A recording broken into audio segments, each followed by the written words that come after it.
Hey gang, it's JC and this is the Daily Dose for Wednesday, May 11th, 2011, a combined venture with Mind Active in beautiful downtown Brentwood. We have great archives at the top of the page, and then JC's Eye Candy feature. We're going back old school this week because we're celebrating the 27th anniversary of my arrival here in St. Louis, where I've developed fabulous fans. Like right here, you see that right there? There's a couple of fans of mine right there. And we thank them for their tremendous support over the years. Okay, playing all these great highlights back this week. We had a blast yesterday. On Monday we started with Jay Leno and Letterman and Phil Donahue and Bill Maher and Oprah and stuff like that. Yesterday we had Michael J. Fox, Leslie Nielsen, Mike Wallace, Richard Dreyfuss, Carrie Fisher, Joe Frazier, Siskel and Ebert.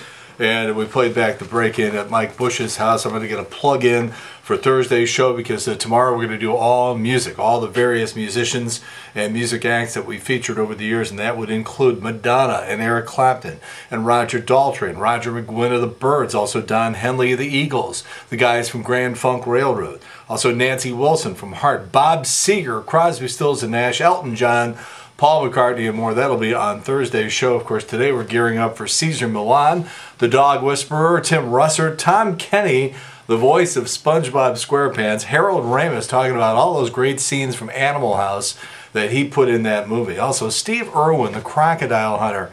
We talked to him about a year before his death. One of the greatest guests we've ever had on the show. Also, what else we got here? Lorne Michaels, the legendary producer of Saturday Night Live, Sissy Spacek, Jane Fonda, Terry Hatcher, and just an absolutely hilarious segment that we did in New Orleans with John Goodman. So if you miss any of the stuff, you can pick it up off the KTRS website at ktrs.com.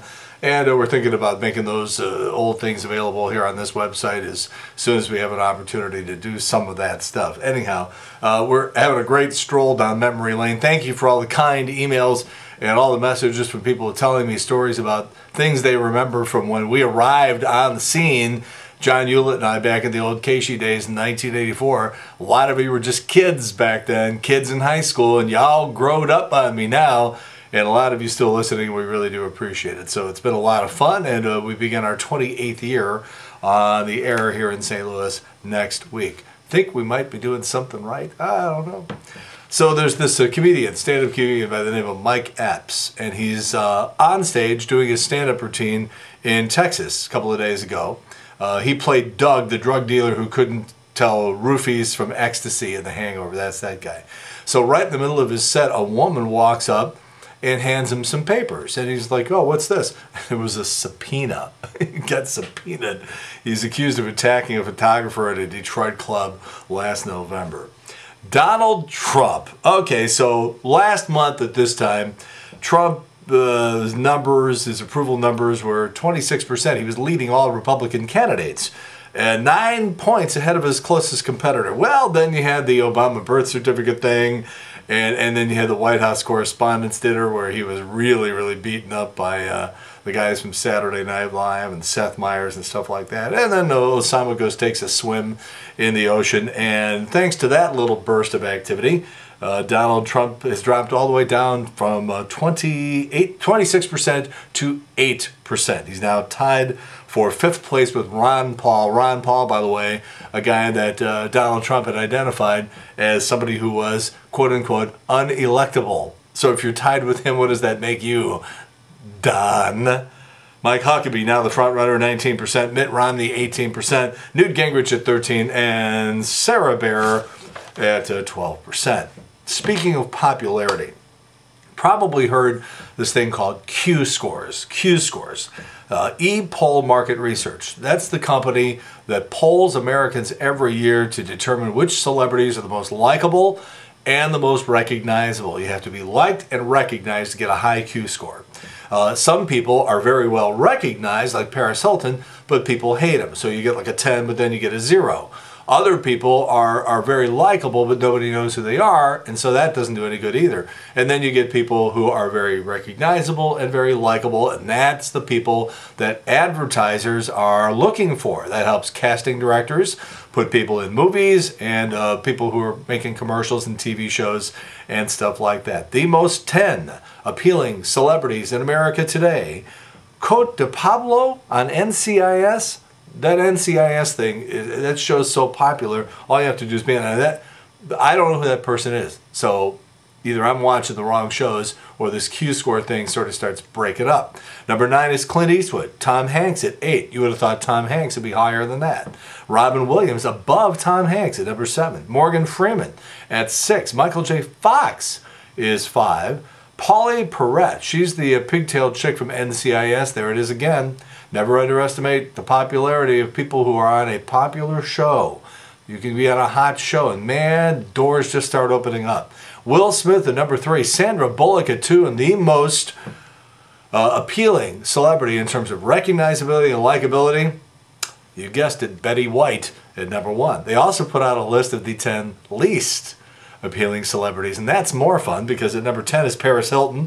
Howard Stern is 9. Elliot Spitzer at 8. I have this funny feeling that Elliot is going to come back somehow. He's just too smart to not figure out a way to come back.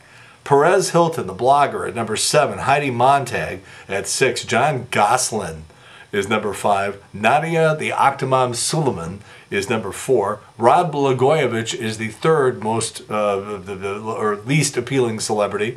O.J. Simpson number 2, and Spencer Pratt is number 1. So we're learning a little more about the Arnold Schwarzenegger-Maria Shriver breakup. Apparently Maria wanted out of this marriage for years. It all has to do with Arnold's womanizing, inattentiveness, and out-of-control ego. Arnold? Really? Stevie Nicks says, prescription medication, quote, ruined my life for 8 years. Began in 1986 when Stevie got treatment for cocaine addiction, and she got prescribed this drug, which was a seizure medication. She says it was just a stupid doctor making a groupie mistake and wanted her to come in there all the time so that he could brag to all of his friends that Stevie Nicks was going in there, and she says it almost killed her. A newspaper in Pennsylvania was doing a story about Navy SEALs and looked into a local pastor, mind you, who's been claiming for years that he was a Navy SEAL in Vietnam. Well, they found out that not only was he lying, but he also took a lot of the details of his story from the movie Under Siege. A pastor. All right, as Trish reported on The Trash yesterday, and of course Trish Gazelle does the show with me every day on the Big 550, KTRS from 10 in the morning until 1 every afternoon, Warren Buffett is going to pop up on the season finale of The Office. He's going to play a guy who's interviewing for Steve Carell's old job. So he's going to join Will Ferrell, Ricky Gervais, Will Arnett, Jim Carrey, Ray Romano, and James Spader. It airs on May 19th. According to a new survey, the average person breaks the law 21 times a year, or less than twice a month. Speeding, the most common way we break the law. Eating while driving in second place.